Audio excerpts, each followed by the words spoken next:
हाय, central Asia में स्थित एक छोटा सा और बहुत ही गरीब सा एक देश है ताजिकिस्तान। अब भले ही ये देश बहुत ही छोटा और गरीब हो, लेकिन जियोपॉलिटिकली ये देश बहुत ही इम्पोर्टेंट है because of its strategic location. इसीलिए ताजिकिस्तान पर एक नहीं बल्कि तीन सुपर पावर्स का दबदबा देखने को मिलता है। तो आज हम ताजिकिस्तान पर रशियन, चाइनीज और इंडियन इंटरेस्ट और इन्फ्लुएंस को ब्रीफली डिस्कस करेंगे। तो चलिए वीडियो को शुरू करते हैं।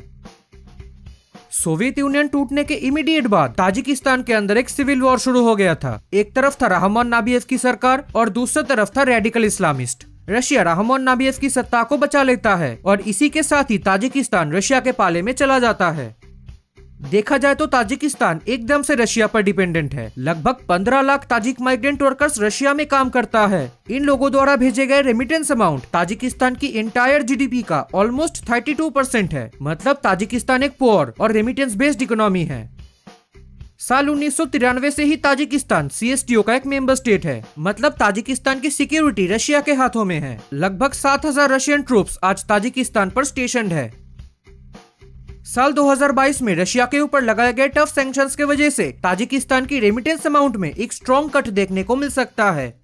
माइग्रेंट वर्कर्स तक तो बात थोड़ा ठीक था, लेकिन उनमें से बहुत सारे लोग रशियन सिटीजनशिप ले रहा है, जो ताजिकिस्तान के लिए एक बड़ा कॉन्सर्न है। अब भले ही दोनों देशों के बीच एक एग्रीमेंट साइन हुआ था डुअल सिटीजनशिप को लेकर, लेकिन आप मुझे बताओ, एक बार अगर रशियन सिटीजनशिप मिल जाए तो लौट के कौन आएगा यहाँ पे।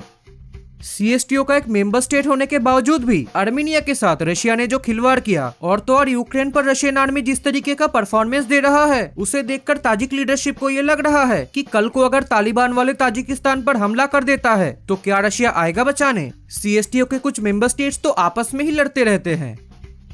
इस कहानी की शुरुआत होती है एक सदियों पुरानी बॉर्डर डिस्प्यूट से। लेट 19th सेंचुरी में सेंट्रल एशिया में चाइना और रशिया के बीच सीमाओं को लेकर कुछ अनइक्वल ट्रीटीज साइन हुआ था। इसीलिए आज यानी 21st सेंचुरी में चाइना इन सारे ट्रीटीज को इलीगल मानता है। अब ये एक यूनिवर्सल ट्रूथ है कि लोग नरम मिट्टी पर ही खरोचते हैं, चट्टानों पर नहीं। इसीलिए साल 1991 तक तो चाइना इस मैटर पर उतना कुछ कहा नहीं, लेकिन ताजिकिस्तान अलग होने के इमीडिएट बाद ही चाइना उस पर प्रेशर डालने लगा। चाइना ने ताजिकिस्तान के ऑलमोस्ट 20% हिस्से पर अपना क्लेम रखा।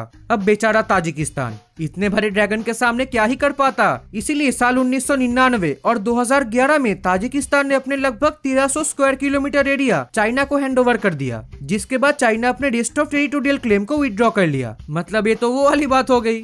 500 रुपए दो, मैं चला जाऊंगा, नहीं तो रसीद काटूंगा। 2000 रुपए की रसीद कटेगी। खैर, चाइना ताजिकिस्तान के और टेरिटरीज को भी हड़पना चाहता था, पर रशिया की वजह से ज्यादा कुछ कर नहीं पाया। अब आप लोग बोलोगे तब तो रिलेशन बहुत हार्श होगा ना ताजिकिस्तान और चाइना के बीच का। नहीं।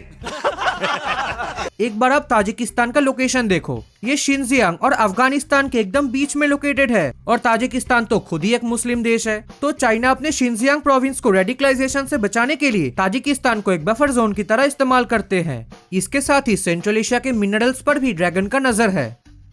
आपको तो पता ही है कि धीरे धीरे चाइना सेंट्रल एशिया में रशिया को रिप्लेस करता जा रहा है, जिसका रिजल्ट आज चाइना ताजिकिस्तान का one of largest trading partner है। ताजिकिस्तान पर majority of foreign direct investment China ही करता है। चाइना ताजिकिस्तान के अंदर कई प्रोजेक्ट्स पर हेवीली इन्वेस्ट कर रहा है, जिनमें सबसे प्रमुख है belt and road initiative project. इसके साथ ही ताजिकिस्तान शंघाई कोऑपरेशन ऑर्गेनाइजेशन का भी one of founding member state है।